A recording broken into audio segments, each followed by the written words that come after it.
Let's all be proud, aside pa sa Bini, let's all be proud of a Physical Asia Team PH. So, sa Netflix, kung nanonood kayo nito, Physical 100 sa Netflix, meron silang nilabas na Asian version.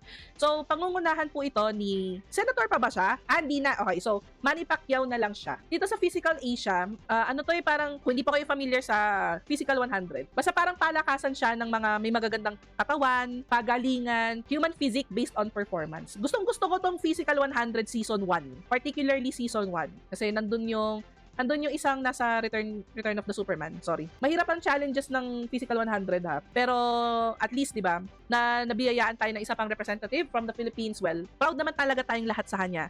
Si Manny Pacquiao, sabi niya, Netflix has revealed the full Team Philippines lineup for Physical Asia. Leading the team is the boxing champion and former senator, Manny Pacquiao.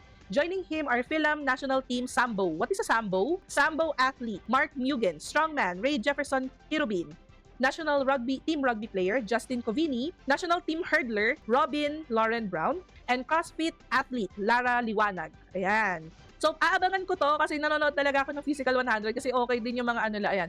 Good for Pacquiao to go back to his roots. He better not dabble in politics again. It'll be better if he protects his boxing legacy, not political. Guys, abangan natin to. Support natin si Manny Pacquiao tsaka yung Team Philippines sa Physical Asia.